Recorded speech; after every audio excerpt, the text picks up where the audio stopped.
before we move to the first session, I would like to acknowledge the great role that Ambassador Denny Carman played in actually bringing the two institutions and the two countries together.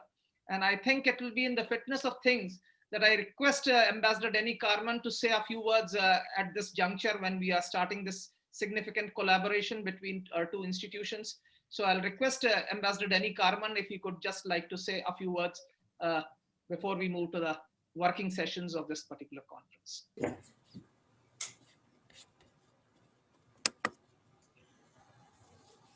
Thank you very much. Good morning and good afternoon, everyone. It's a great pleasure, and I thank you very much for the opportunity to say a couple of words.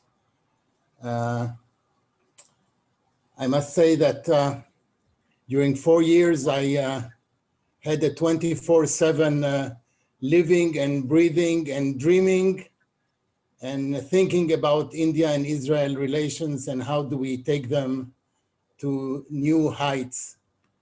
2014 saw a big change in the ongoing relationship that we had in any case, but they were developed and developed furthermore. And we are continuing to see and to witness nowadays the further expansion of the relations. When, as a diplomat, I was looking at the menu, when we were looking at the menu of what those relations mean, we try to do a mix of the traditional and the innovative. And any of the ingredients that were mentioned before, and of course, cybersecurity and its relationship to the challenges that we all have, put cyber in a very high priority. And I'm so glad that both on the governmental side and on the non-governmental side, this very important and crucial issue is on the agenda. And I'd like to congratulate both ICT and India Foundation for having this conference. And I wish you a very interesting one. Thank you very much. Thank you, Ambassador Carman. I think we'll now proceed for the first working session, which is on big data and artificial intelligence, security challenges and opportunities. Before we start the working session, I'll just request all of you to kindly settle down and Soumya to take over from here. And we're just waiting for the chair for this particular session, Dr. Gulshan Rai, to log in. He's about to log in. I think we finished this session about 5 minutes early. So we'll just take about 5 minutes short break for you to stretch, and we start at in 5 minutes time with the first session. Good morning, this is Dr. Gulshan. I have already logged in. I have heard all these speeches. Oh, sorry, Dr. Roy. We just... No. I saw my friend Dani on the screen. It's a great pleasure to see him. I don't know whether he continues to be there or not, but if you are able to communicate with him, convey my regards to him, that I remember him a lot. Well, we'll just move to first session, which is big data and artificial intelligence, security challenges and opportunities. And to conduct this session, we have Dr. Gulshan Rai. He was the first national cybersecurity coordinator for the Office of the Prime Minister of India. In fact, this particular post was created with his presence. And I think as far as this country is concerned, he has been one of the significant person to have actually highlighted the importance of cybersecurity. And he has authored India's first cybersecurity policy. He has held numerous posts in the government, and he has added negotiations for bilateral and multilateral agreements with more than 10 G20 countries. So without wasting much time, I'll request Dr. Gulshan Rai to take over from here. And he has 4 speakers. He could probably take on from here. Over to Dr. Gulshan Rai. Thank you, Captain Bansal. Thank you very much. I would like to start the session by thanking India Foundation and ICT IDC for giving me opportunity to come on the scenario, share dice with the distinguished panelists and distinguished participants. More than that, I feel very happy to connect again with Ambassador Dani and His Excellency, the Ambassador of Israel, Mr. Ron Malka. I can tell you that it was the Ambassador Dani who was continuously pursuing with me the cyber dialogue for the cyber relationship between the two countries. As a result of his efforts, great efforts there, I signed that agreement, the first cyber agreement with Israel in 2018, and I had the opportunity to lead the delegation to Israel, to Tel Aviv, to start discussion, cooperation, collaboration with Israel. I know Mr. Una also, and it's really a pleasure, and I'm so grateful to India Foundation and ICT-IDC to invite me once again to on this cyber dialogue. Friends, good morning to all of you, and with the formal kind of a thanks there, and I would like to start the session. Distinguished panelists, distinguished participants, good morning to all of you. Today's session, the first session, is on the AI and the big data. As has been said on the during the initial launch of this seminar, the emerging technologies like AI, artificial intelligence, and big data has a multi-edge role in terms of our on every aspects of the life, whether it's a technology, social, security, surveillance, or the defense. Everything, there is a lot of application, lot of role it is. In fact, it is impacting every sector in a way that we cannot imagine. We have been trying to see the AI evolving in a much different fashion for the last 25 years. But today is a day, whether we realize or we don't realize it, AI and big data are built into our day-to-day application, morning to evening, whatever we do, somewhere we are touching AI and big data in one or the other form. Friends, as I said, AI and big data has a multi-edge kind of a role. The security aspect has already been highlighted by our different speakers. In terms of security also, it has a different applications there. The AI and data can help you to manage your cyber security, can also create a breaches in your cyber security by giving information, continuously monitoring your operations and giving information to the hacker and design his policy. So if any point of a time something goes wrong with the AI engine, you can imagine what can go wrong with your entire system. It can play havoc with the system. Now look at the internal security. So much data is flowing on the internet. Today, unlike the past, about 15 years ago, 20 years ago, when the lot of data used to be with the government, today's situation is reversed. A lot of data is with the private sector and individual. The entire data flows on the network, on the internet.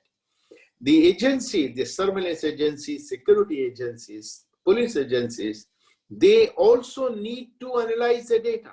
They cannot analyze the data, terabits of the data, petabytes of the data, exabyte of the data, which is flowing, which is coming up, can be analyzed by using such tools, AI and big data. Until they do such tools, it's very difficult to come out with a good security, good kind of a safety to the citizen there.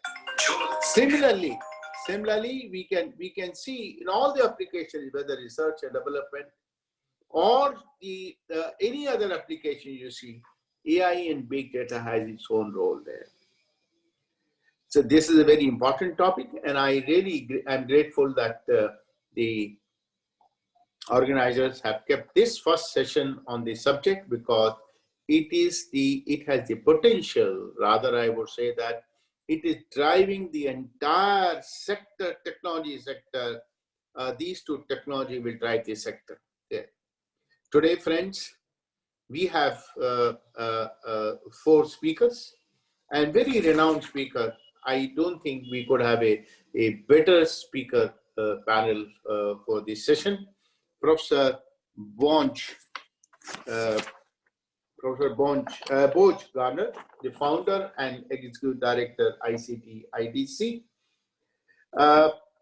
We have the second panelist, Ms. Shivangi Nadkarni. She is a co-founder and CEO of Arrka Consulting. Ms. Jennifer Woodard, co-founder and CEO of Insikt Intelligence, Wing Commander, as Sudhakaran, Synthetic Intelligence and Deep Learning Specialist there. If I'm allowed to give the background of our 4th speaker, Professor Boaz Ganor is the founder and executive director of the International Institute for Counter-Terrorism and the Ronald S. Lauder Chair for Counter-Terrorism at the Interdisciplinary Center, Herzliya, Israel. He previously served 5 years as a dean and 10 years as a deputy dean of Lauder School of Government, Diplomacy and Strategy at IDC Herzliya. Professor Ganor is internationally renowned terrorism scholar who has published numerous books and articles. Ms. Shivangi Nadkarni is the co-founder and CEO of Arrka Consulting. She has over 24 years of experience in the domains of information security and risk management, e-commerce, and networking across multiple geographies. She was also instrumental in setting up the first licensed certifying authority in India. I know her personally. More I say is lesser. Ms. Jennifer Woodard is an entrepreneur and a global technology marketing expert. She is the CEO and founding partner of Insikt Intelligence, and Barcelona-based artificial intelligence startup specialized in automated detection of criminal content. The organization with which she is associated uses proprietary AI methods to detect criminal content in real time from a variety of digital sources, including social media. The next panelist, Wing Commander S. Sudhakaran, is the co-founder and CEO of QuGates Technologies. He was commissioned in the Indian Air Force in the year 1999 and is trained in guided weapon surface to air missile. He has architected multiple designs for the Indian Air Force in his long, illustrious career spanning over 2 decades. He's an expert in the field of AI, blockchain, cryptography, and the cyber security.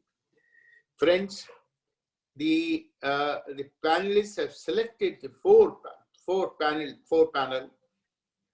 the organizers selected the 4 panelists in a very, very balanced way. Each of them, as I have read out their data, brings a different experience, long-standing experience in the technology. But I'm sure we will enjoy this session. And the last I can say that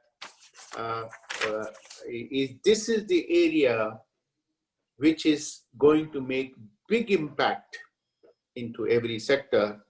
Security is going to be impacted impacted to a large extent, good or bad, both also there. So I invite my first panelist, Professor Boaz Ganor, to present his views. Professor Boaz Ganor. Thank you very much, Dr. Gulshan. I hope that I won't have interruption with the internet connection, because unfortunately I just did, but now everything seems to be okay. So first of all, thank you for agreeing to lead this distinguished first panel. I heard a lot from our previous ambassador to India, Mr. Carmon, who's with us. I heard a lot about your important activity, your fruitful involvement in building the bilateral cooperation on cyber security and cyber affairs between Israel and India as the coordinator for cyber issues at the Indian NSC. So in the name of Israel and in the name of ICT, I thank you for that important contribution. The subject matter that was set to our discussion today is big data, artificial intelligence, security challenges, and opportunities. And I would like to start with the opportunities. And I'm talking, of course, on my field of expertise, which is counterterrorism. And in counterterrorism, big data and artificial intelligence has become crucial and one of the most important pillars within the counterterrorism strategies of Western societies. And I would like to explain why, first of all. Because when we are talking about counterterrorism, intelligence is the most important asset, because without intelligence, you cannot thwart terrorist attacks, you cannot prevent terrorist attacks, you cannot even conduct effective counterterrorism activity. You need, first of all, intelligence. And traditionally, intelligence is based on two arms, the human and comment. Human is human intelligence, comment is communication intelligence. But the common denominator for human and comment is the fact that you have at least two people that share a secret. They are having a discussion among themselves, and you are intercepting the discussion by the fact that you have an intelligence agent who's telling you what they are saying, or you are wiretapping their phone conversation or computer conversation. And that's the way intelligence was being conducted for generations altogether.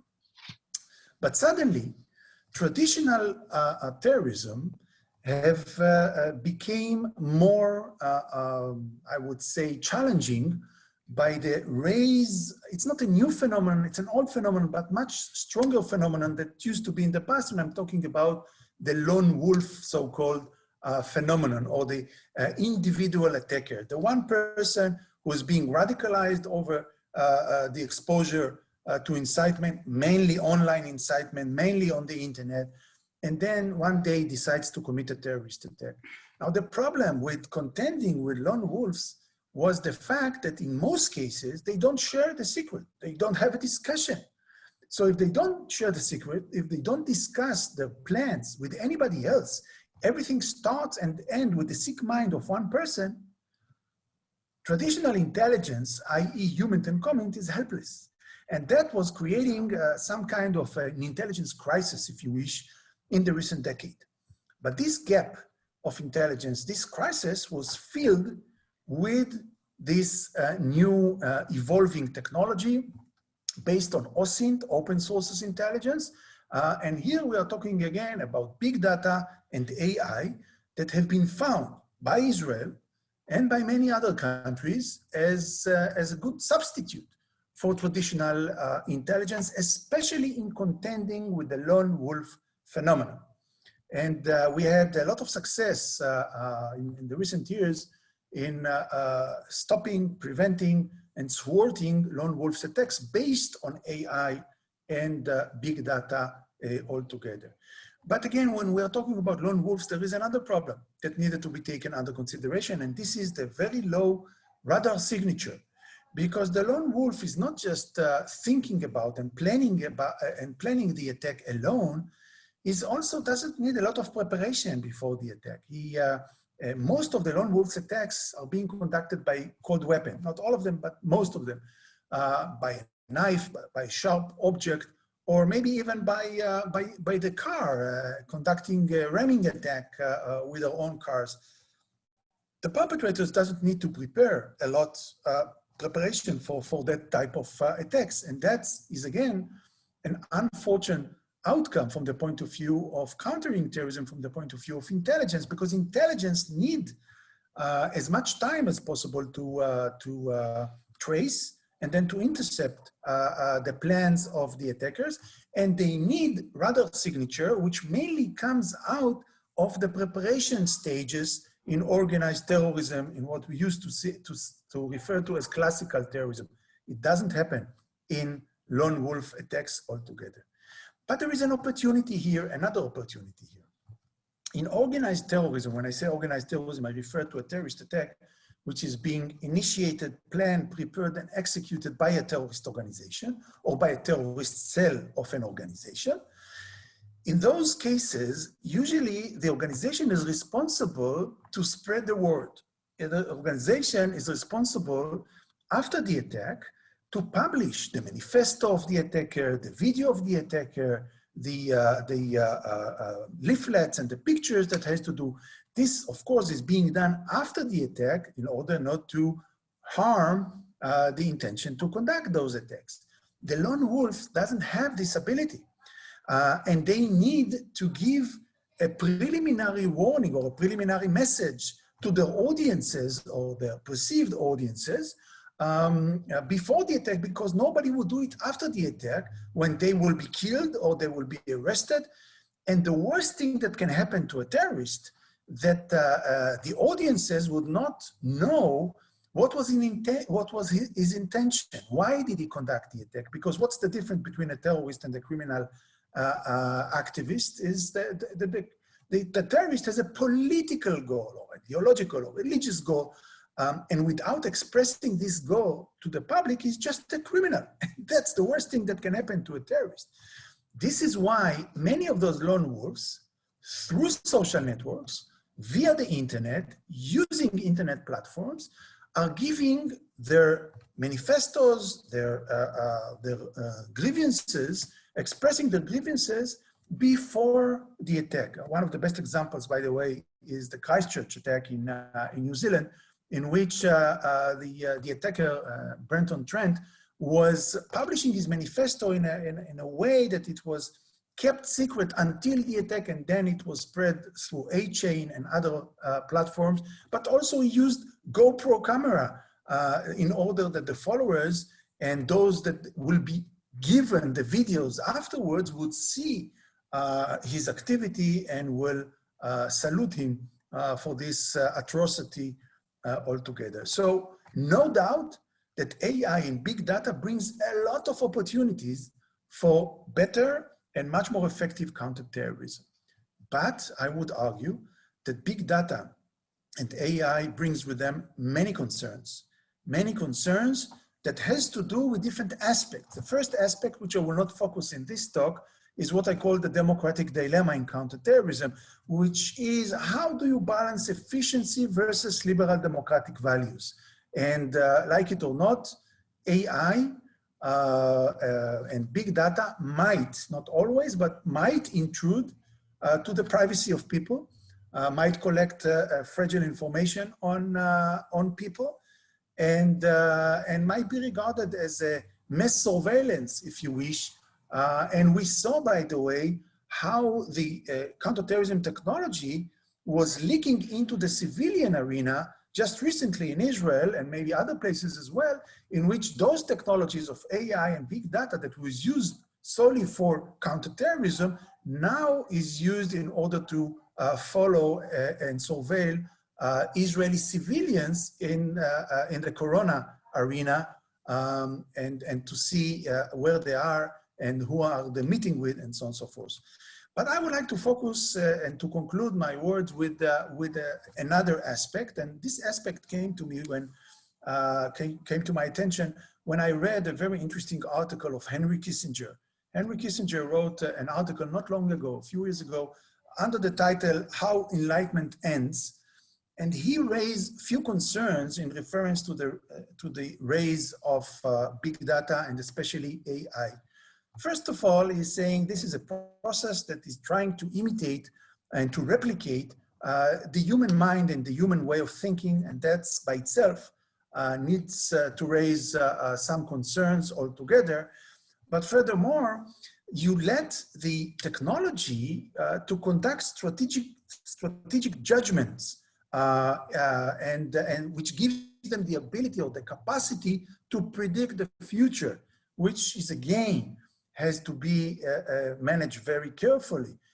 But he's mentioning the area of the main three areas of concerns that he mentioned is the possibility that the technology will deviate, the AI will deviate from the instructions that was given to it based on the machine learning process, and it would bring unintended results. The second problem is that not only its unintended results, human beings would not be able to understand that those are unintended results because they don't have the capacity actually to understand the results, and the technology doesn't explain the results. They just know that those are the results of the technology, and hopefully, probably, they are accurate. And also, he's arguing that this technology doesn't have the ability to consider yet moral considerations, and this is based on disputes between human beings, between cultures, definitions that people are holding. And that leads me to, by the way, he finished his article by saying everything, all the concerns I raised are even intensified when we are talking about the use of this technology in security and counterterrorism. And I wrote an article following his concept and translating his concerns into the security and counterterrorism arena. And I've said that when we don't agree in the international arena today, and we don't, after so many years, on even the basic concept of what is terrorism, the definition of terrorism, so how can we rely on a judgment of AI and big data on deciding who's a terrorist if we practically don't agree what is terrorism altogether?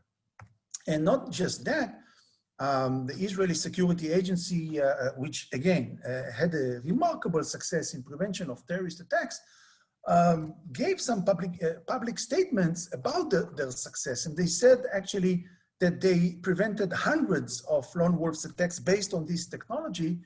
And they also mentioned that they intercepted 2,000 potential. I'm asking the question, excuse me, what is potential terrorists in reference to lone wolves? Potential terrorists in organized terrorism, in a terrorist cell, I understand.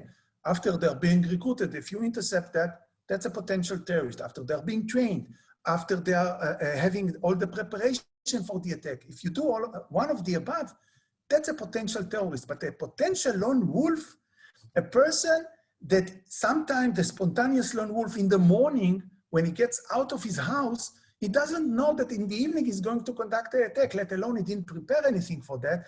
What is a potential lone wolf? A potential lone wolf is a person who's maybe in his mind is experiencing some radicalization process, but that's not enough in my view. Maybe it's enough for the technology to find him and to intercept him, but this is very dangerous because it doesn't deal with the practicalities of the preparations, just the preparation of the mindset. So once we understand that, I would conclude by saying that the AI and big data technology is developing rapidly, and that nobody should turn a blind eye to the success that these technologies succeed in prevention of terrorism altogether. But the problem is that the technology is far more advanced than the regulation which is needed in order to create the checks and balances to see that there would not be a deviation, there would not be moral problems, cultural problems that has to do with this type of technology. How to do it, I have a few recommendations, but I would leave that maybe to the Q&A session afterward. Thank you very much.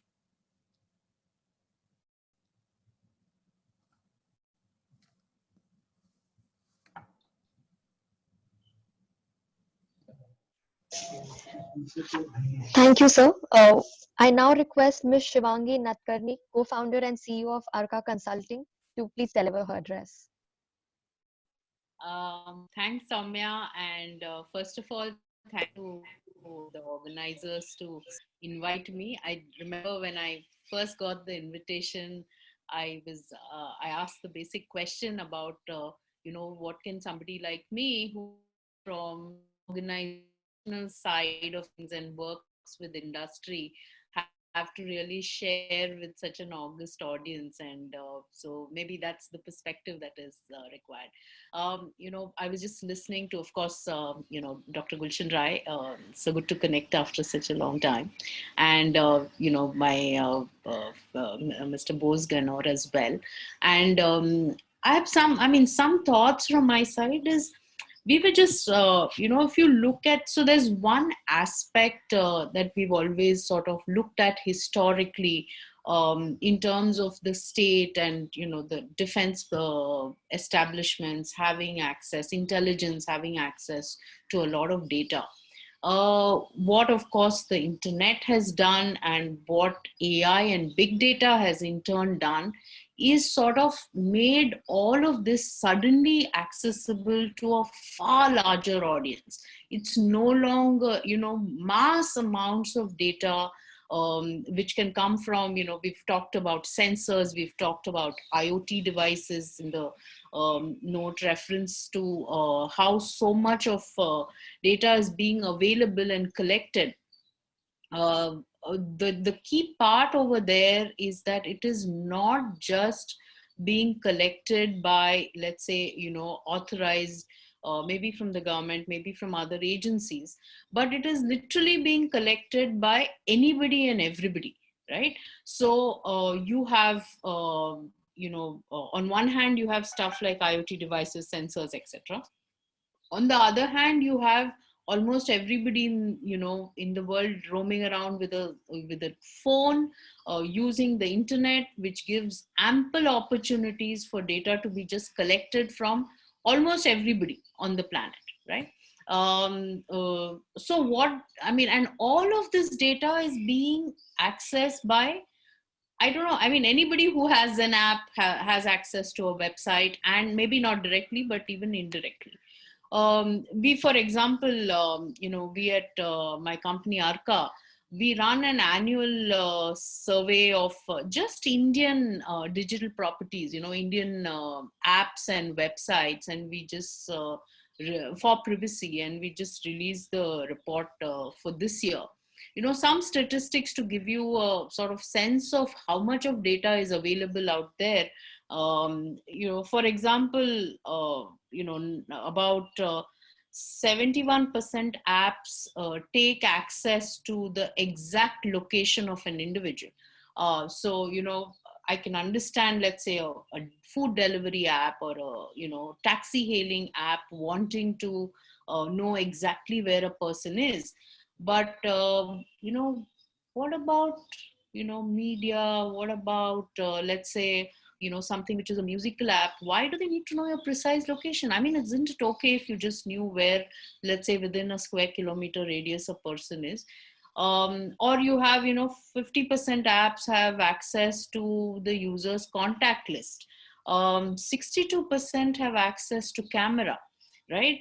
Look at the kind of tracking that even goes on websites. You have about 99% of the websites we studied had third-party trackers built in, and an average of 22 third-party trackers on an average website. And I'm not talking social media, I'm talking regular organizational websites, right?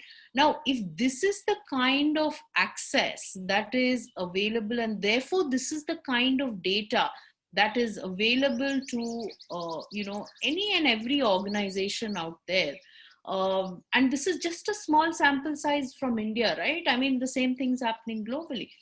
What are we talking about in terms of restricting access? Now all of this gets picked up.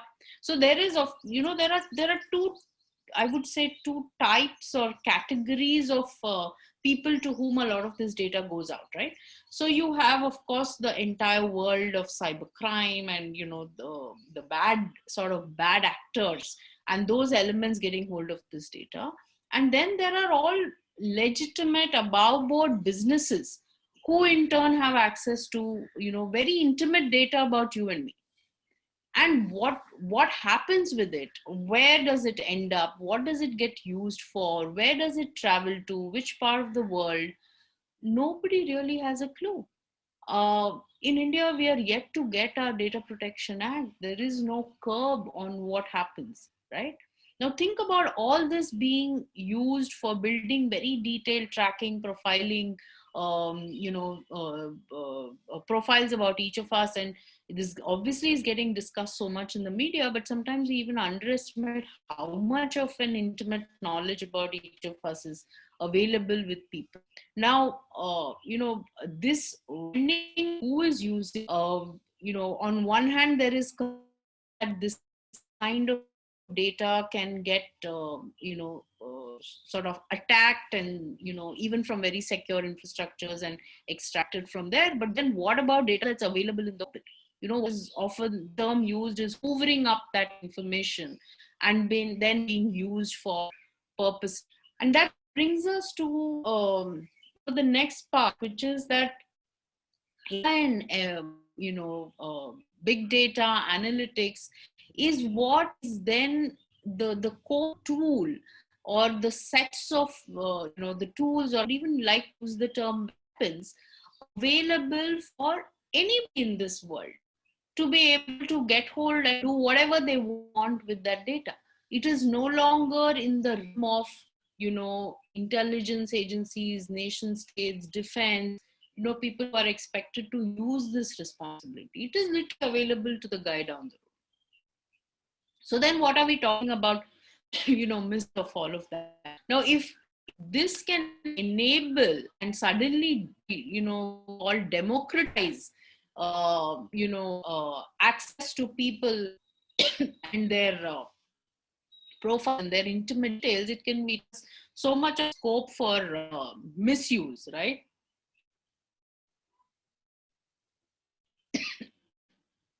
Sorry about that.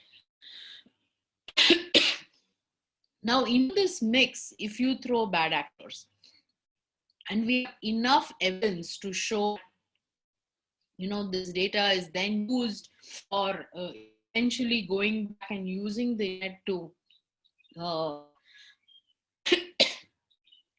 find and recruit people for, terrorist activities. Literally, you can identify and go behind individuals and, influence their opinion, shape their thoughts and ideas, literally on a one-on-one basis. Again, how does it happen?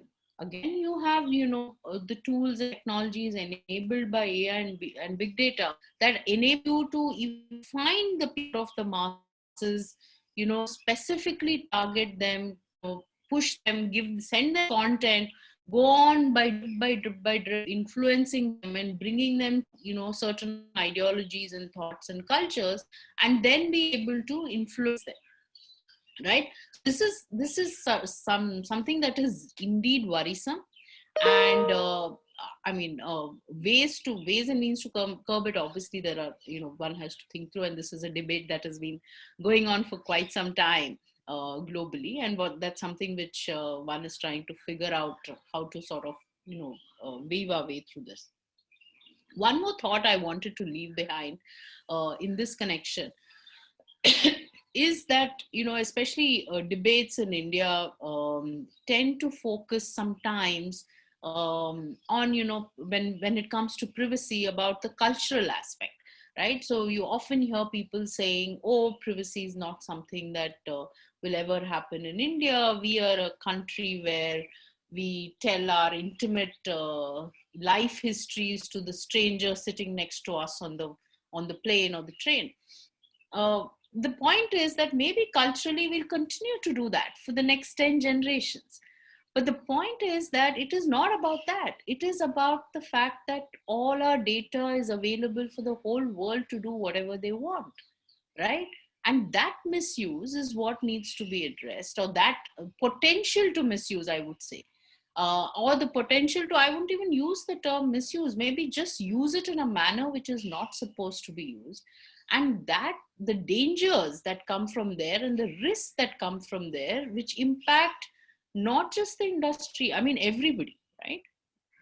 And that's something which is extremely worrisome. So there is this whole dialogue or this mindset change that is ahead of us as a country in India for sure.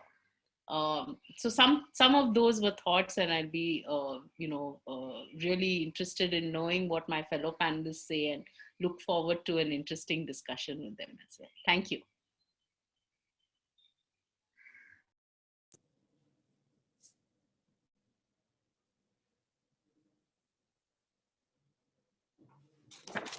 Thank you, Shivangi. Thank you very much. Now we have the another panelist, Miss Jennifer Woodard. Miss Jennifer. Hi, greetings from Barcelona. Thank you, Boaz. Thank you, Stevie. Thank you, everyone, for inviting me today. Pleasure to be here. I was just wondering if I could share my screen. Is that okay? Maybe someone could open up the sharing.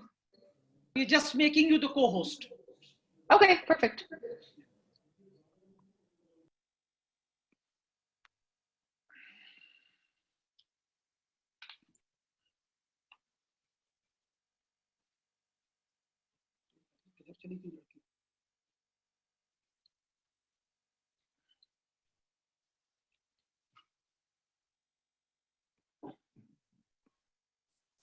Sumya, I think. How do I make it? You control it. Actually, how do I make it?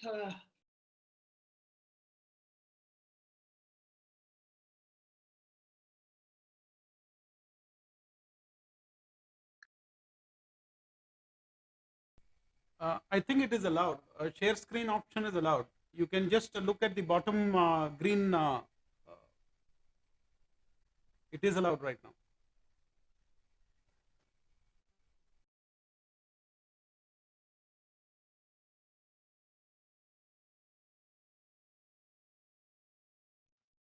Yes, it's working. Can everyone see my screen?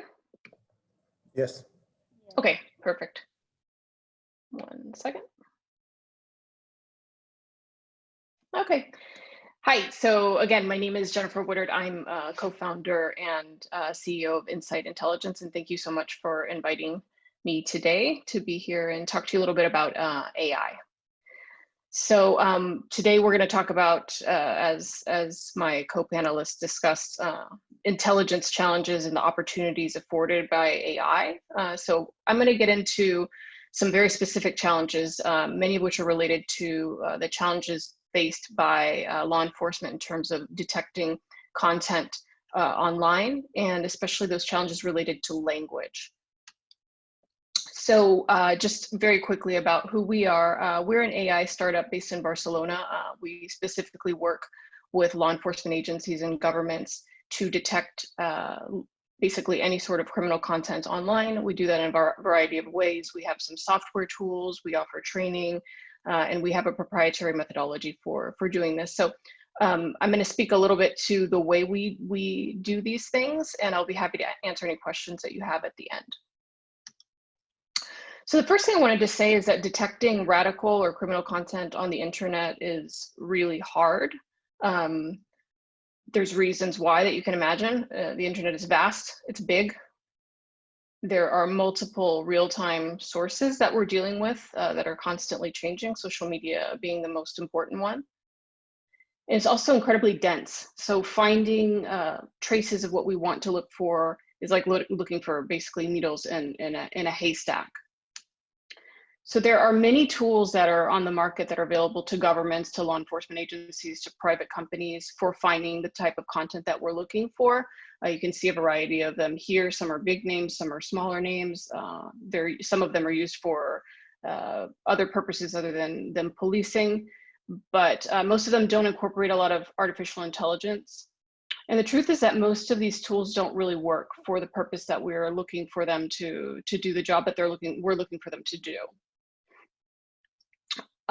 So when we talk about radical content, kind of getting off of what Boaz was talking about, you know, there's a very, I guess, tenuous line when it comes to determining what is radical content. You might have heard about the debates, you know, that were raging in terms of what was Facebook banning, what was Facebook saying was radical content, what is not radical content, and it's up for debate. It's the same as the definition of what terrorism is. What is actual radical content? So if you look at this, and I'll tell you just as a small caveat, some of the examples in the presentation contain offensive language, but that is obviously, that happens a lot because we were just talking about hate speech and radical content. So radical content right here, it's quite obvious. You can see that this is asking for jihadi related funding, it's incitement, this sort of speech.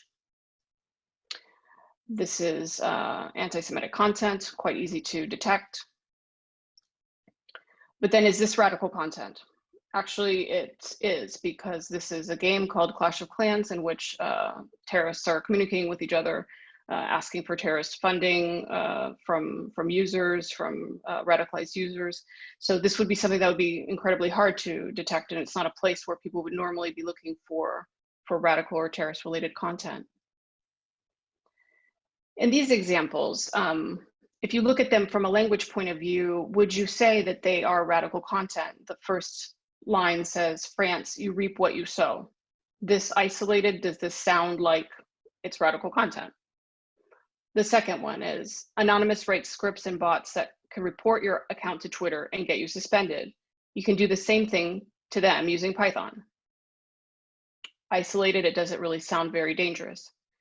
And then the third one, the epic story of a righteous couple whose love for Allah was greater than the love they shared between themselves. So all of these examples are indeed radical content.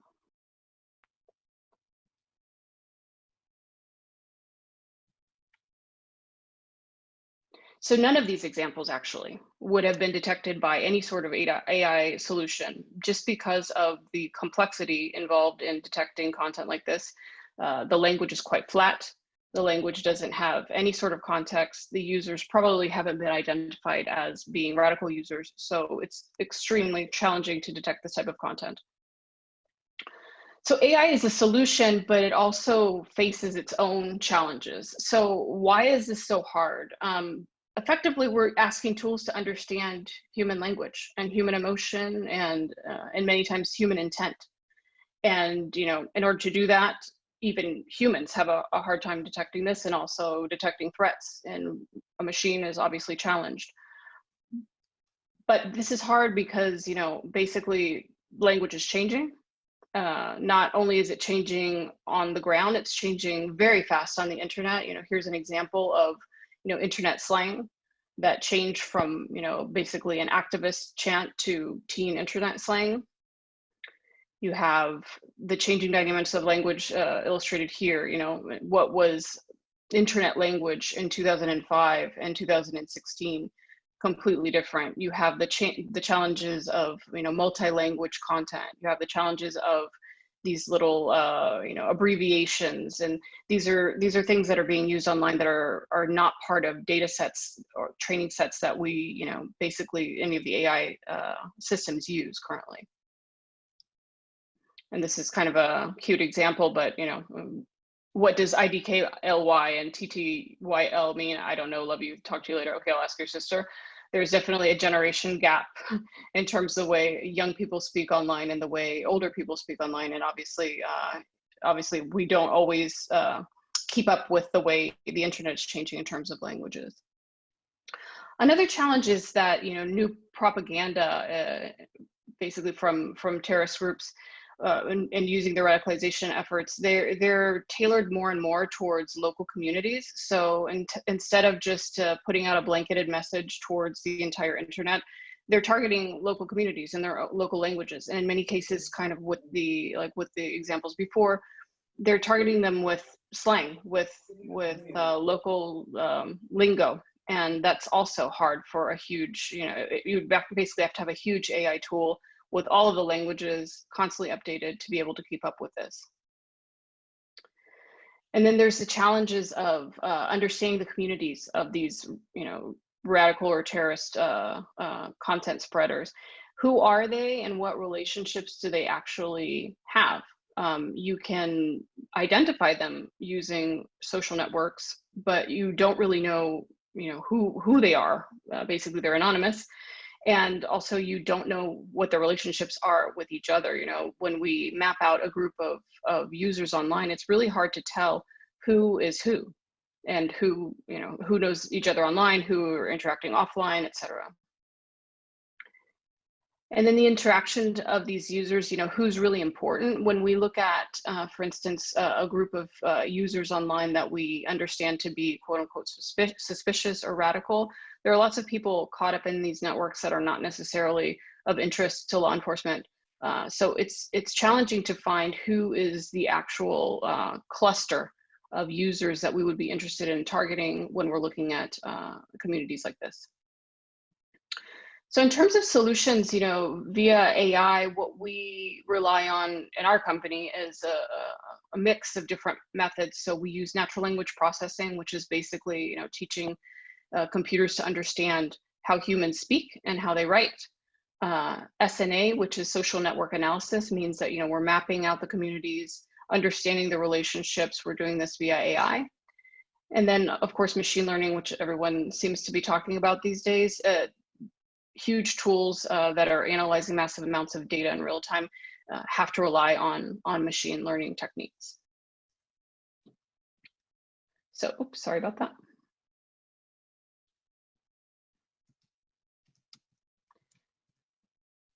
So yes, there are opportunities for AI and intelligence. We want to talk a little bit about today about what those opportunities are. So one of the first opportunities is actually detecting radical content. As you might have guessed, this is kind of where our expertise lies. This is an example of a tweet that went out prior to the Manchester attack a few years ago. And the tweet was written in English and had some threatening content which was not detected. That is not surprising given the challenges that we kind of discussed before. However, you can build a methodology based on a huge data set of similar messages from the past in order to be able to detect this type of content once it's published and avoid potential threats in the future. And we do this via natural language processing. So what we do is we build a massive database of messages that have a similar message, similar way of writing, similar attributes. We build a machine learning model, and then we're able to later tag these messages for threat scores or suspiciousness, let's say, so that they can be reviewed. And this is the good thing about AI is that it's always learning. Machine learning is always learning. So what we're doing is you gather a series of messages, constantly populating the database, and it's always learning and it's always getting better because obviously AI is not perfect. And some of the challenges that we spoke about before in terms of civil liberties and things like that, it's very important that AI tag things the way they should be tagged. Another opportunity is for detecting radical users. That is extremely difficult, especially across a multi-language internet. It's really hard to understand who is actually, let's say, a suspicious user or a threatening user and who isn't. But we would use the same sort of methodology. We would take a database of known suspicious profiles, which we've put together based on our own research, we've tagged, we've annotated. We would put them through our machine learning model, and then we would develop a threat or a suspiciousness score for each of these user profiles, which is highly effective in indicating who is someone of interest for an investigation. Then mapping connections between radical users. You can see in this example that the conversation networks, for instance, across Twitter are huge. They're millions of people talking to each other. It's extremely hard to decipher what's actually going on sometimes in these conversations. The way we do that is through social network analysis, and we are able to visualize. This looks very unusable, this particular graph, but when you zoom in on a graph like this, you're able to see actually nodes, clusters of users who are talking about certain types of topics that could be of interest to investigations. And it's highly effective. And then when we map the connections between the radical users, it's interesting also to use the same types of methodologies to understand who the thought leaders are. So you can see the larger bubbles here are basically the people that are leading the conversation. Lots of other users are following behind. Some of them, are interacting with other users who are interacting with other users, but the main ones would be the ones that are identified here. So it's very interesting to know who's actually making impact in terms of spreading radical or terrorist related content. And we would use the same methodologies, natural language processing plus social network analysis. And as we discussed kind of earlier too, the same thing, identifying the suspicious cluster of individuals. We could assemble this data set of individuals, as we said before, and then also pick them out using social network analysis based on the conversations that they're having with each other. And also, we use something called relevance scores to determine who is driving a conversation. And this is kind of similar to what we were talking about before, which was thought leadership. But driving a conversation doesn't necessarily have to be the thought leader. It can be people who are really, really taking the message to the next level, really inciting and really not just amplifying the conversation, but driving people to act. And we use also the same method of social network analysis. And as you know, on social media, hashtags are very, very important across all sorts of social media, especially Instagram and Twitter. Following these hashtags, understanding which of them is the most kind of popular in a community can often get you additional information about suspicious activity, radical activity.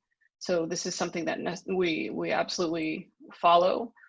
And we try to understand what's influencing which content is influencing in the community. And it's not just about what is most tweeted or what is, most retweeted. It's about the relevance. So we use the same methods as I mentioned before. And this is actually useful for uncovering dangerous content and new persons of interest. So if there are lots of people that are, amplifying a certain hashtag that we know to be problematic, we can begin to kind of look at those users and see if they also could be of interest to us. And in terms of threat prediction, so I think this is a really interesting one. Social media content is vast and it's hard to understand, but if we take all of the things that I kind of spoke about before and put them together and we aggregate them, we can build a model for basically detecting a threat. So obviously this is hard if you are trying to cover the whole internet, but it is not so hard if you're trying to cover, a local area. So we would gather all of those things, user information to the extent that we legally can, obviously. Content, all of the messages, and take all of the different outputs that we have, the threat scores, aggregate them, and be able to try to determine a threat level that could potentially predict and prevent violent attacks. And another very interesting use case here for AI is human behavior modeling for threat prevention. This is something that we've actually worked with ICT on. Basically, it takes the user content and puts it through a model, which Dr. Ganor has actually developed a theoretical model along 3 dimensions: the radical view, the support of violence, and psychological state. And what we did was we developed that into an AI algorithm in order to kind of detect which of these users who we have kind of identified would be more vulnerable to radical content, have more propensity to spread radical views, and also have more likelihood to commit violent acts. And I think this is very, very important. Obviously, this is something that's it's more research than applicable right now, but it is something that we would love to continue to look at, because if you can detect radical individuals and radical acts much earlier in the process, you have the potential to actually prevent dangerous situations from happening on the ground. And then another AI use would be automated intervention. So this is less for security and more for content management situations. But what an AI system can do is basically say, okay, the first message is someone talking about a headline. The second message is hate speech. And then the third message here is another user saying that this is this is offensive. And then the AI system can actually answer and say, this is not acceptable content, and then this would be flagged, and then a content moderator would be able to go ahead and eliminate this content from whatever forum or social media service that it's published on. So just some conclusions. We've covered a lot in a very short time, and I know it's quite dense. Hopefully, if there's something that's not covered completely, we can talk about it in the Q&A. But the methods I discussed here today, natural language processing methods, machine learning models, deep learning, these are all super important for analyzing message content. Community analysis is done through social network analysis. So that's how we detect links to criminal radical groups or users between each other. And then, there's other behavioral information that we can find, links from the author in some posts, their participation in forums, the content that they publish, to understand more about their user behavior and potentially prevent potential threats. So the outputs from AI, it can alert you to suspicious content, to criminal behavior. We can collect user information to the extent that we legally and ethically can. We can understand information on relationships between users, and we can also alert to trending information or anomalies that can point to a potentially dangerous situation, which is what I was talking about before in terms of threat detection and early prediction of threats. And why is this kind of beneficial to LEAs and government? Investigative tasks can be automated, basically. It's impossible for analysts to perform these types of tasks on massive amounts of data, so the system would do it for them. We can find content that we wouldn't be able to find otherwise. It would go undetected, because for the same reason, we don't have hundreds of thousands of analysts looking at this content every day. And we would gain a better understanding of radical communities and their networks. So we understand who's talking to who is motivating who's dangerous and who's not.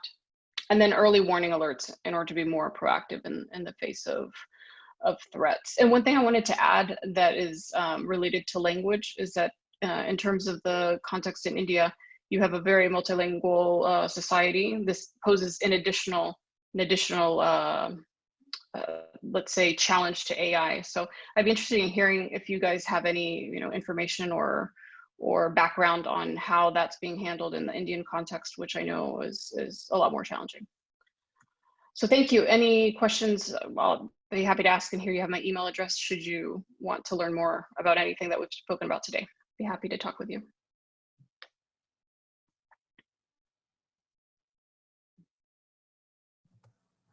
You need to unmute yourself. We don't hear you. Hello, thank you. Thank you, Jennifer. I think we should finish the last panelist, and we then, as Professor in his presentation said, we will open it up for the questions, because I think we'll have a time. These are all very, very important topics, what has been presented there. And I'm sure it will be so many questions also will be there. We have the last speaker, Wing Commander Retired Sudhakaran. I have already given his introduction and background. I request Wing Commander to make his presentation. Thank you, Gulshan sir. It's a pleasure to have been introduced by you.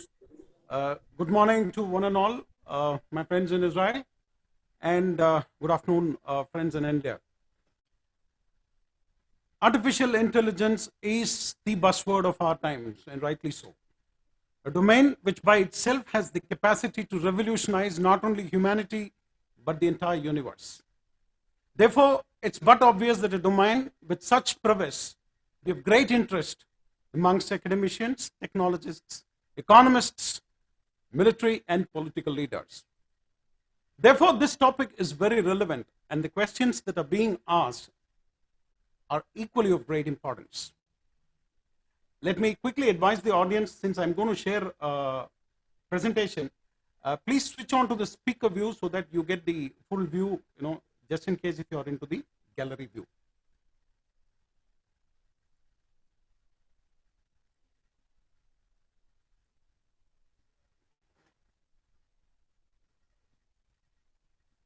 I have heard the other panel members express their views and perspective, and they are right if we look at the subject from the prism of what they see.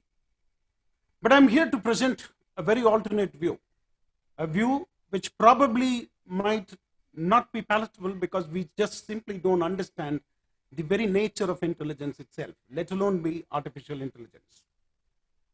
My previous speaker, Jennifer Woodard of Insikt, did cover in detail about the challenges an artificially intelligent system faces in deciphering and understanding the real problems of the world as it is.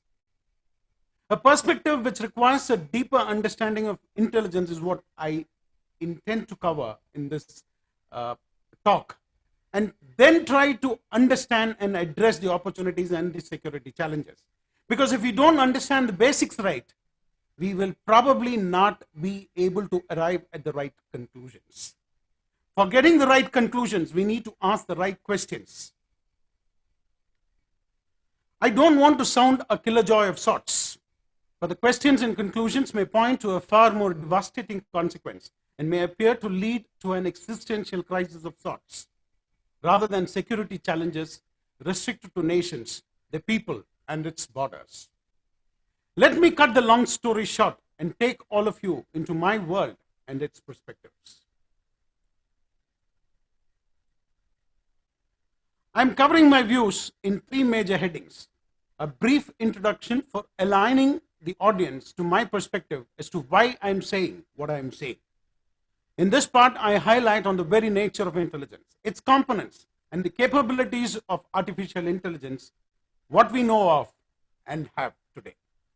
This is important because the very definition of artificial intelligence is very distorted, and consequently, what has nothing to do with intelligence has been masquerading as one between us. If we don't define a subject correctly, as I told before, the fundamental question that we are trying to find answers for will always be elusive. The right answers will only come from the right questions. Post the introduction, I shall briefly cover the definition and difference between the 2 digital siblings of intelligence. One we know, and the other is hidden in plain sight. But yes, there is a larger group which is actively developing this, and this is where the real threats and the opportunities are going to come from. Once we know what we are dealing with, we can unravel the mystery and address the questions that face us. Lastly, I would then come to the key question that this particular panel is trying to ponder over. Before we get deeper into the subject, we need to understand the relationship between data, information, and intelligence. Just give me a moment.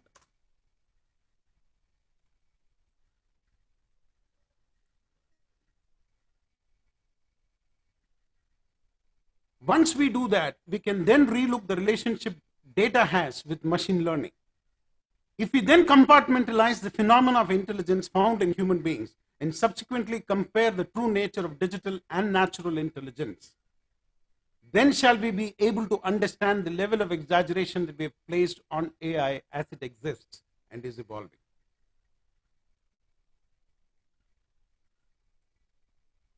This is a pyramid that we must all be able to relate to very easily. This slide depicts the relationship between data, information, knowledge, and wisdom. Most of us can easily relate to this pyramid and may have come across it also. It's intelligence that transforms data into information and information into knowledge, and knowledge finally into wisdom. Without this, data can never transcend to wisdom, and consequently, we can never achieve intelligence from any sort of data whatsoever. Any being which has the ability to exhibit intelligence does so in 3 distinct ways. Intelligence by comparison, intelligence by computation, and intelligence by cognition. Let me quickly explain and make it easy for everyone to understand. Intelligence by comparison is the most elementary and routine form of intelligence exhibited by all organic life forms. Please note that the intelligence is a phenomena observed only amongst organic beings. And this is something that I'm going to refer subsequently, and then we will be able to draw the analogy and the gap between natural intelligence and artificial intelligence. Even animals and plants have the capability to exhibit this form of intelligence. A sniffer dog zeroing down on a criminal based on the smell it sniffs at a crime scene is a classic example of this form of intelligence. In other words, it's a form of intelligence exhibited by retrieving data or experience from the memory. The second type of intelligence is by computation. This is slightly an evolved form of intelligence, and only some special beings are capable of exhibiting this feature. Octopus in the nature has the ability to compute, and various experiments have proven this fact. This form of intelligence requires methods, processes, formula to be applied before arriving at the specified result. The main difference between intelligence by comparison and by computation is that for computation, it is mandatory to have a past memory for some tangible output, while for computation, the input arrives at the output by processing it through some proven methods or process or formula. But the most important part of intelligence is intelligence by cognition. Cognitive processes use existing knowledge and generate new knowledge. It is a process, it is a mental process and action of acquiring knowledge and understanding through thought, experience, and senses. Cognitive process can work in a zero data and method regime. This kind of intelligence is the rarest of its kind and is observed only in human beings. Even in human beings, it is seldom used, as most of the routine requirements to use phenomena of intelligence are met by the basic frameworks of comparison and computation. Einstein's theory of relativity by using past experience or the Vedic inscriptions of the cosmos are a result of cognitive intelligence. Now, when we look at the aspect of machine learning and its relation with data, or shall I mix the term big data here, we can easily conclude that by virtue of merely employing the method of curve fitting and adjusting the coefficient of the slope of a curve, technologies like machine learning and deep learning, which are the backbone of modern AI frameworks, solve most of the problems which appear to be intelligent. The truth of the matter is, they operate merely in the realm of comparative and computational intelligence. The reason why I use big data instead of data in this is when we speak of intelligence, it always requires a multi-dimensional voluminous data set to arrive at any meaningful conclusion. That is why Jennifer Woodard was referring the complexity of assessing the real meaning of something very casually remarked. It's my belief that when digital intelligence reaches a point wherein it mimics natural intelligence, big data would be irrelevant, as intelligence would need experience to refine and evolve rather than merely confined to the realm of unidirectional data sets as we know of in big data. It is for this reason, that I choose to leave this part of this topic and concentrate purely on the artificial intelligence aspect of the topic. So with this as the background, and when we revisit our journey to wisdom pyramid, we can clearly see that the intelligence by comparison almost operates at all levels till the gateway of wisdom. Good memory may reflect good knowledge, but may not make someone wise. The computational intelligence starts at the upper layers of data all the way to the wisdom room, but not to its pinnacle. It's only cognitive intelligence that operates between the whole of knowledge and the wisdom realms in toto. Why this diagram is of significance is that the importance of cognition in intelligence need to be understood very clearly. Only then we can define the real answers for the opportunities and security challenges that are going to come from the digital intelligence domain. If we now analyze the components of AI, we shall realize that it is nothing more than a framework born out of the marriage between several comparison and computational frameworks.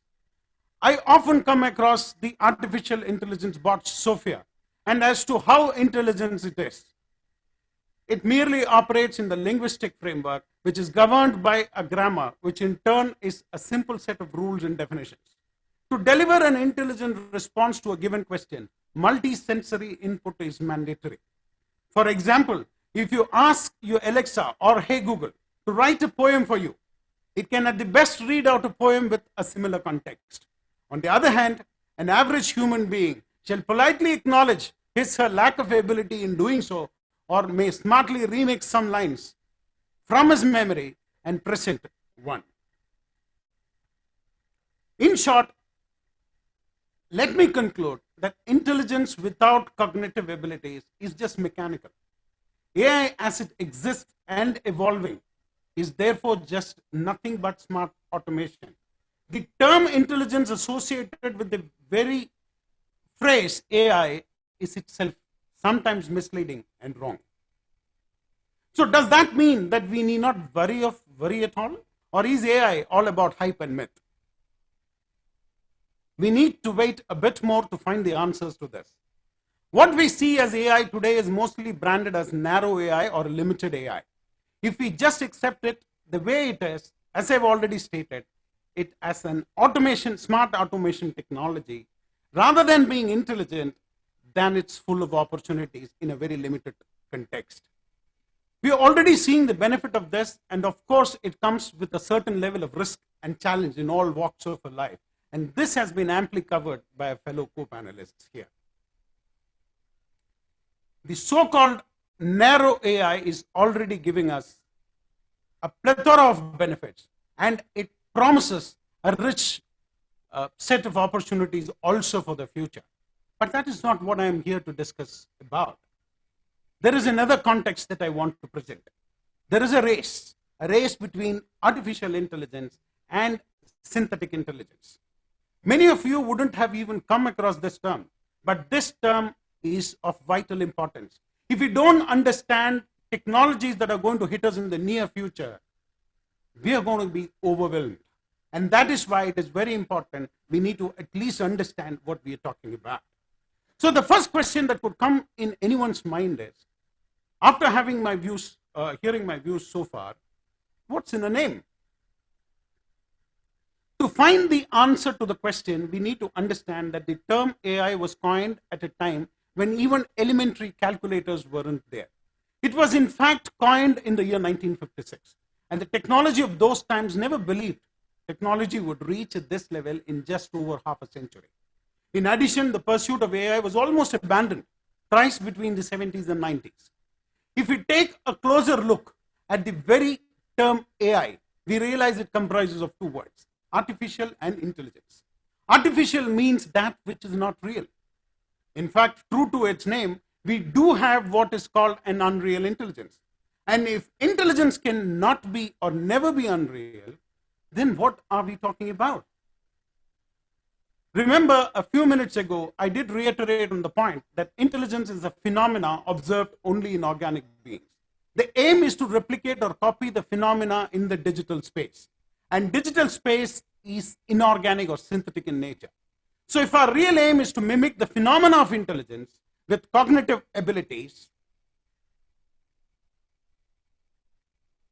then cognitive computing or synthetic intelligence gives a much more purposeful name to it. So by merely changing the name, will it change anything at all? This is another logical question that anyone could ask. The answer to this is very much a resounding yes. To be able to incorporate cognitive abilities in machines, we need to move away from the ways we employ to develop AI frameworks. What we are doing today is a human is creating a holistic framework which by iterative methods of weight tuning eventually ends up solving a very narrow band of problems. And that is not intelligence at all. We need to look at the development of this in an altogether new way. While I'm certainly not the first to propagate this line of thought, and there is enough research which is already being carried out, and I'm of the strong belief that there have been significant breakthroughs that have been achieved, and it has been kept confidential in the interest of achieving supremacy at a later date. A change of name will lead to the correct realization also amongst the practitioners and segregate those who are happy downloading frameworks from GitHubs and customizing to real research and customizing than to the real researchers who are in the pursuit of intelligence, the intelligence alchemists, one of whom I claim to be.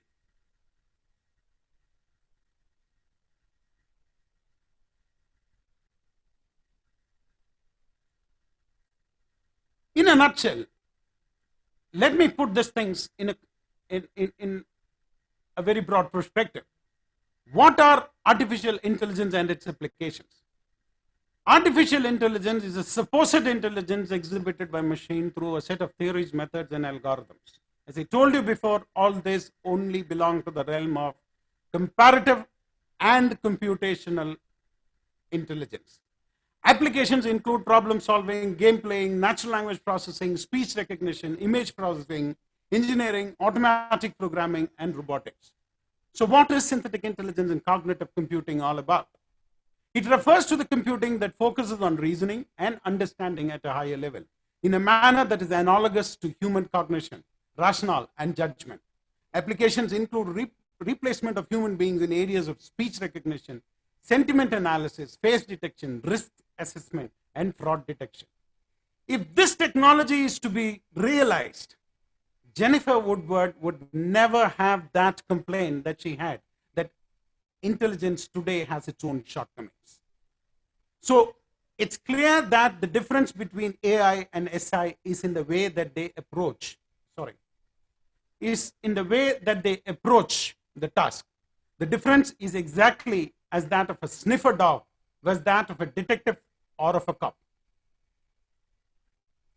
So to refresh what we have discussed so far, and then have a bird's eye view of what I've been talking about, we can summarize it as seen in the slide. AI as it is cannot cause a challenge to be discussed so seriously. It's a technology like anything else with its own pros and cons. But synthetic intelligence has far-reaching consequences, and that needs to be examined closely because it may have effects that shall undermine our core existence. I shall discuss this in details in the challenges section of this presentation.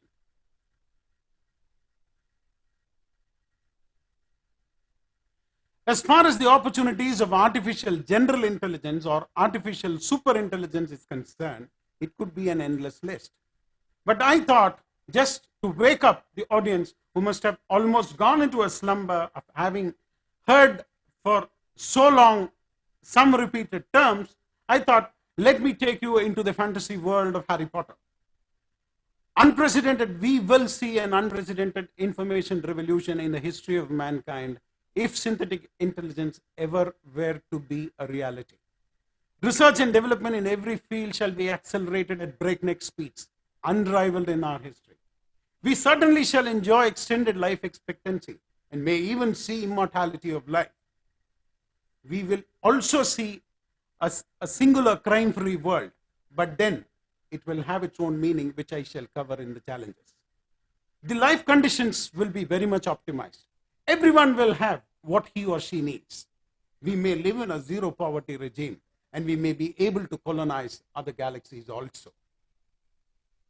But when we get to challenges, all these turns right on its heads.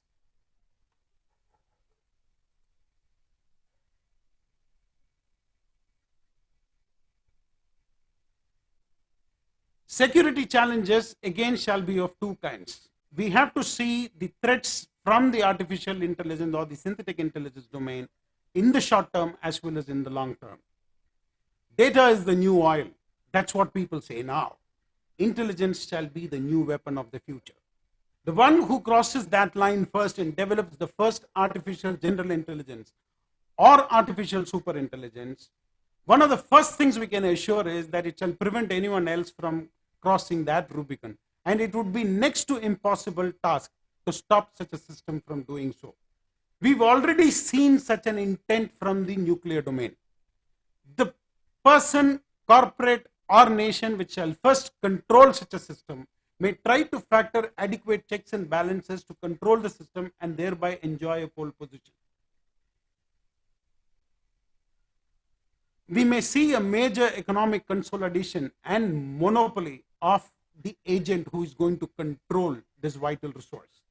The democratic setup, as we see, shall collapse in no time, or at least a veiled threat shall ensure a setup mostly like the democracy practiced by communist regimes or by dictators. We may witness a new form of colonialism and digital dictatorship.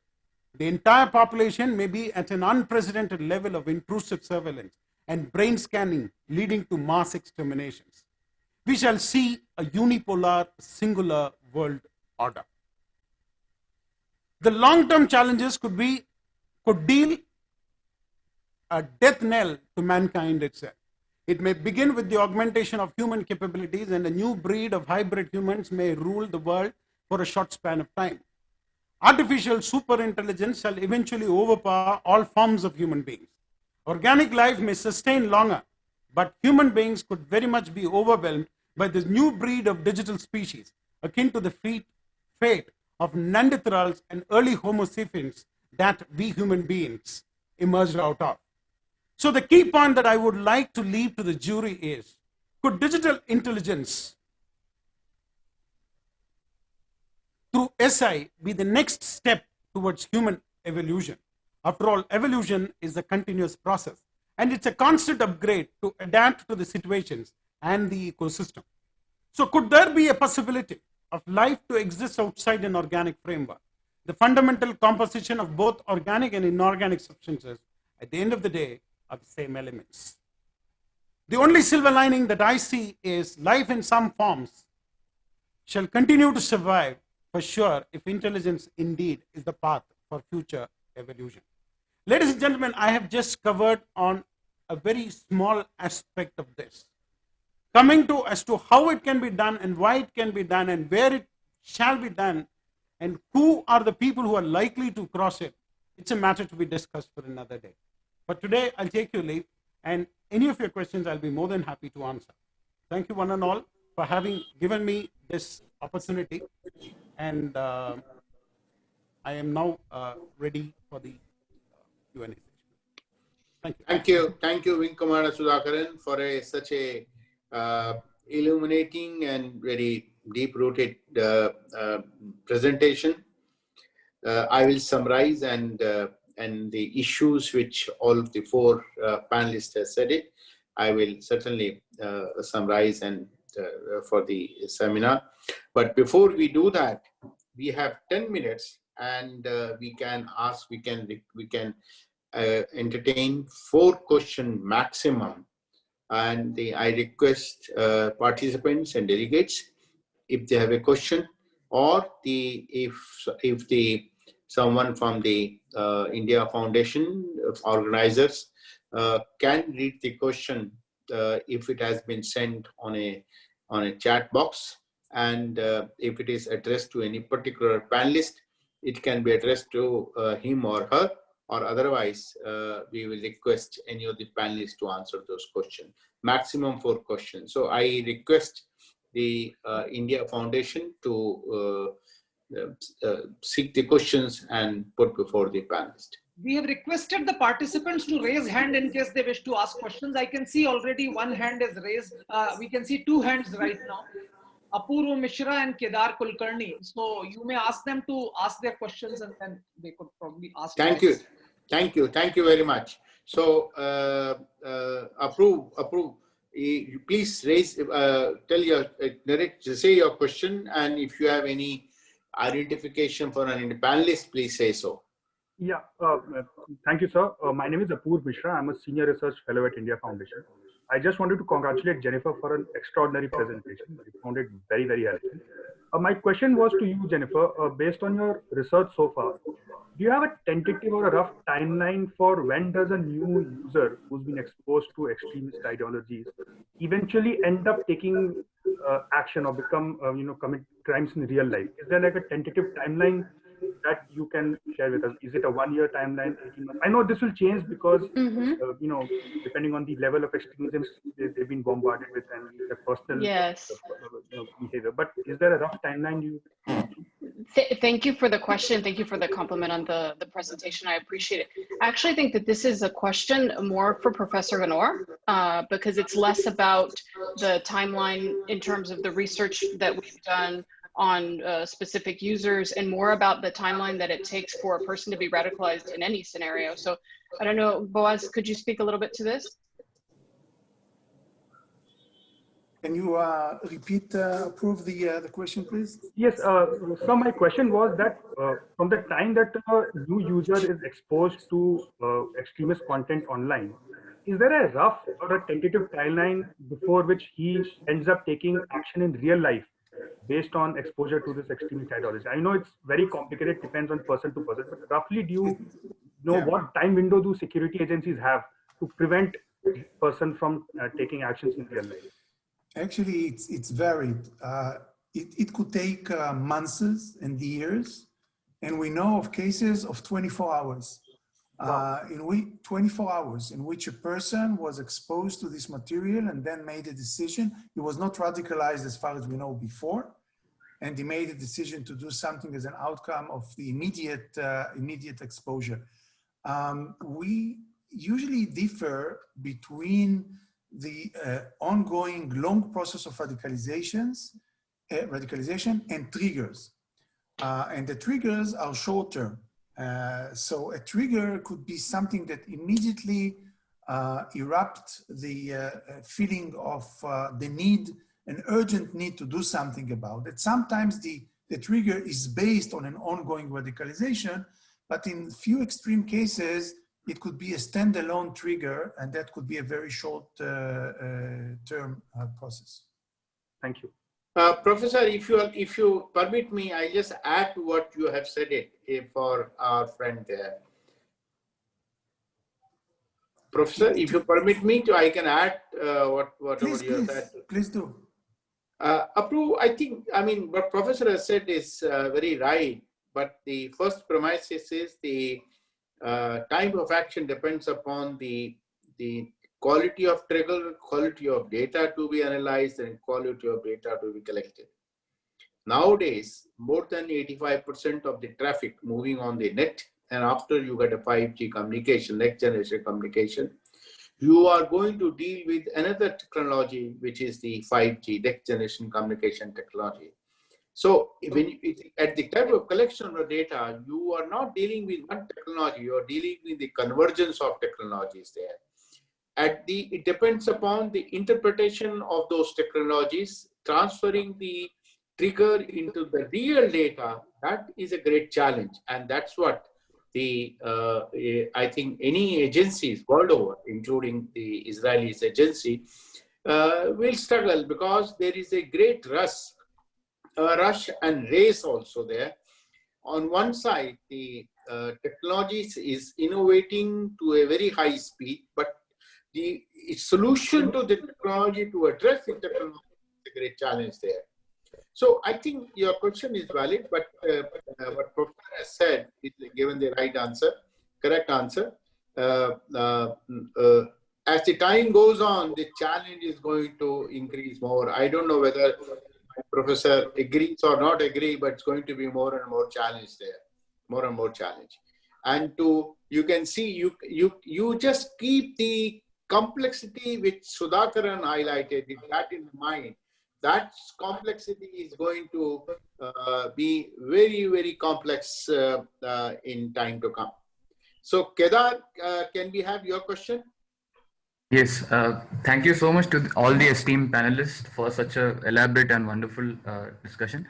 My question is regarding the point which Professor Boaz had made regarding the balance between AI extraction versus the privacy. And I think that is where the entire world today is worried about. So can there be any international standards set and cooperation between countries so as to set a defined set of principles for balancing the two? Professor, it's your question. Okay. Well, you're asking the wrong person because I'm always optimistic, and I tend to believe that the answer is positive. But I was also optimistic for the last 30 years that at the end of the day, we will agree on one definition of what is terrorism, and still we didn't reach that goal. I still didn't lose my optimism on that matter as well. So going back to your question, Kedar, I think it's a must. But first and foremost, we need to prepare the internal guidelines because it's still yet to be discussed internally between technological expert, internet expert like the people we have here, together with scholars, together with philosophers, together with jurists and others, to set the right checks and balances and the right guidelines which are needed. I can suggest a few rules like that can be cooperated within a guideline like that. But only after we will have these internal discussions and we will have the internal check and balances. When I say internal, I refer to each state by itself. Then we can compare notes and maybe get some kind of an international threshold. But if you ask me, is it needed? It desperately needed. Is it possible? I tend to believe that the answer is yes. Thank you, Professor Ganor. Now, any more questions? Yeah, there is one more hand, sir. We have some Chandraveer Singh Bhatti. Chandraveer Singh Bhatti, yes. Chandraveer, you can ask the question. Thank you, sir, for allowing me. Yeah, thank you, sir. My question to Wing Commander Sudhakaran, and my simple question is that, sir, what are the problem and opportunities you see in the developing of artificial superintelligence in India? Thank you, sir.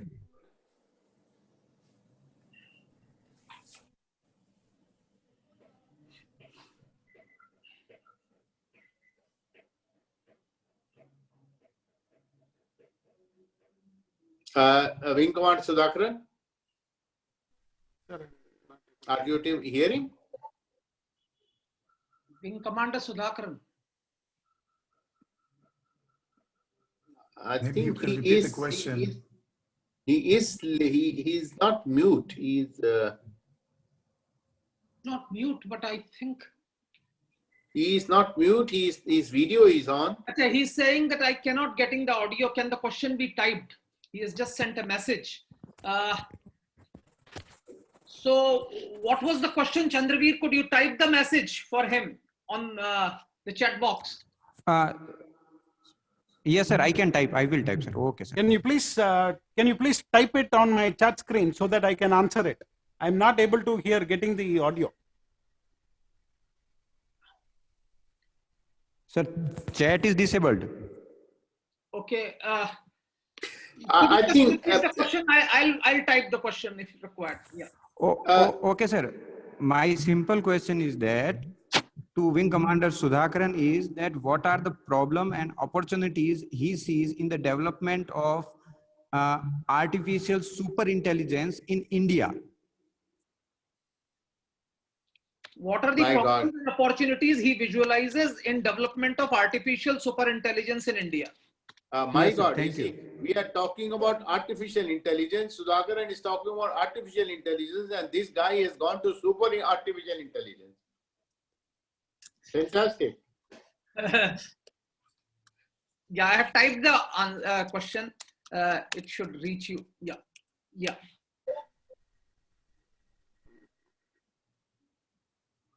Artificial superintelligence.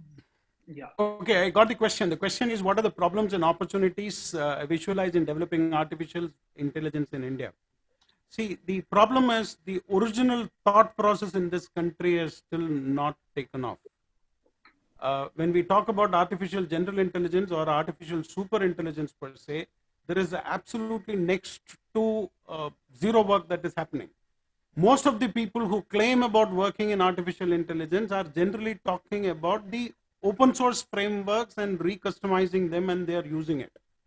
That does give different kinds of outputs for different scenarios, and we may appear to be, thinking that we are doing a lot, but these are pure analytics, computational, and comparative in nature. What requires to be done for true development of a digital intelligence framework is we need to mimic what nature has, the way that nature has evolved intelligence. This work is done in Europe, this work is done in MIT, this work is going on in the US, not in India.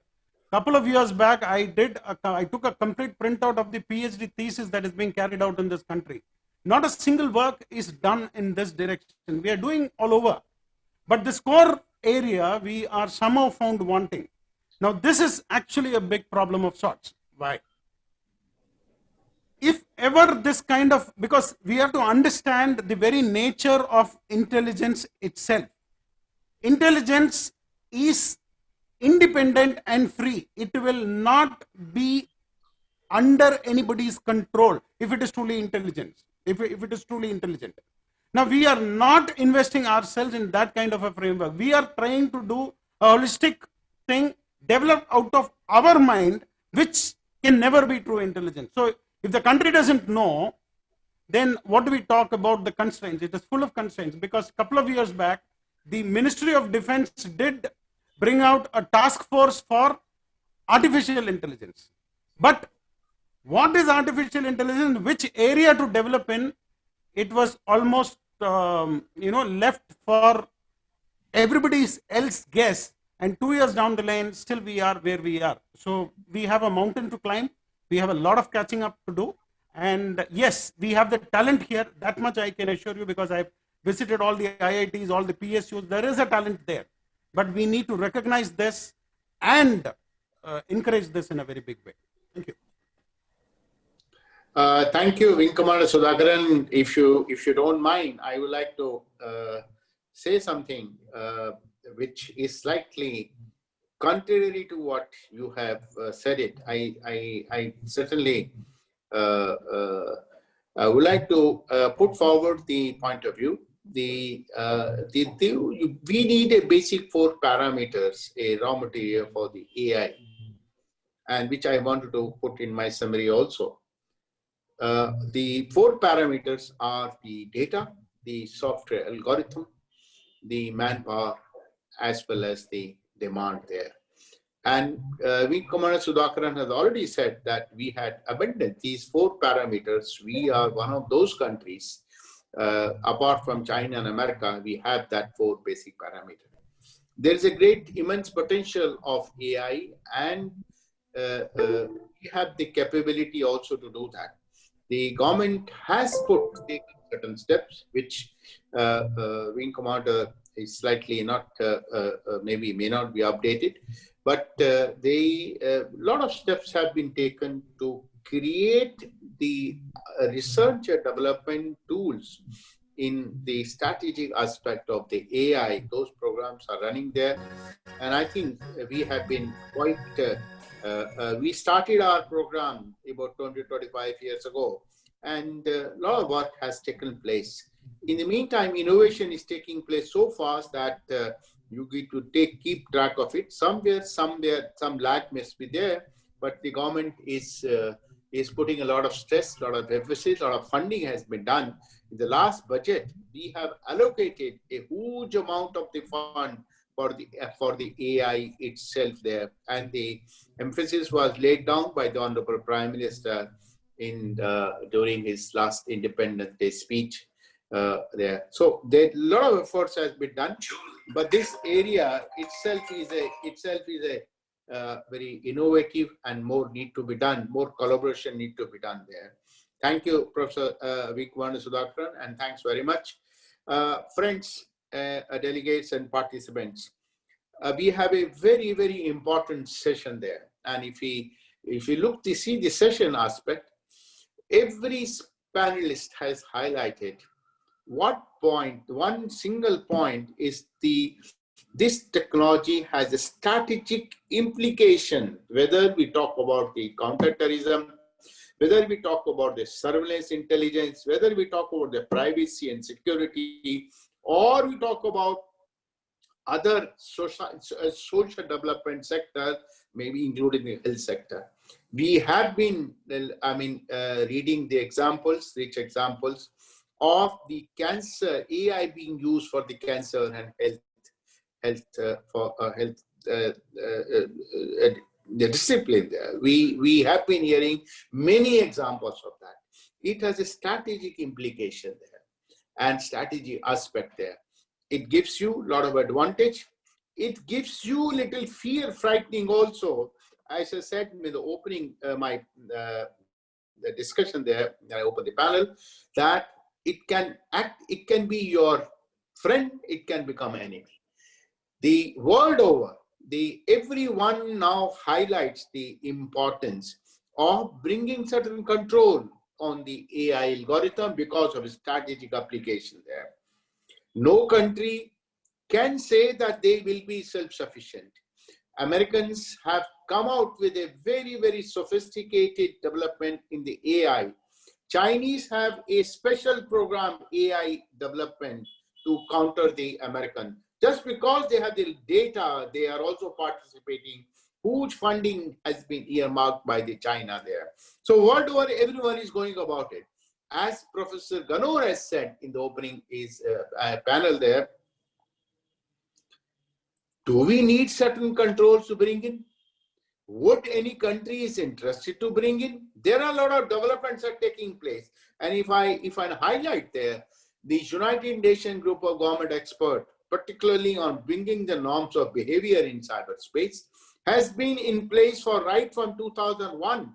And the current the 2019 panel is going on now, and the discussions are going on currently now. We have not even reached the basic norms. There is a separate AI for the weapons, there AI group on the weapons. There are 6 countries we have formed to create a kind of a ethics, how to use the AI technology, AI algorithm. We are still far away. This technology, as Wing Commander Sudhakaran has said it, is much more complicated in terms of diplomatic discussion, negotiation, strategy negotiation. Then we have seen the nuclear. We could reach it because innovations were not taking place here. Here the innovations are taking place much faster. Every country wants to have a superior control, want to have a control. Whosoever will have a good technology, they will have a better control. They will be leader in the future, and they will lead the social development, whether they will lead the strategic kind of a development. They will be a leader in the defense technology as well as in all aspects of the nation development. So, friend, this is a very, very important discussion. Now, the most important aspect which I want to highlight is that the India and Israel, they are friends. We have a lot of trade among each other in terms of technology, in terms of defense, in terms of all aspects. Some of the names Jennifer mentioned in her presentation in one of the slides there. Should India Foundation and our friend ICT Herzliya should take initiative in terms of a informal dialogue to first of all involve a principle of ethics while using the artificial intelligence, and then work together maybe to bring about certain other norms in terms of control, in terms of regulation, which can be taken up to the entire wider scenario, or the G77, G20, or UNGG. It can be done that. There is a good potential because we enjoy a good relation, we enjoy the technological, a lot of aspects. A lot of startup in India and Israel are working in this area, and there are investment which at some end they meet together also there. With this comment, I would like to thank all the panelists for making such a enlightening presentation. Each one of them has made a good enlightening presentation. I would like to thank India Foundation and the ICT IDC Herzliya.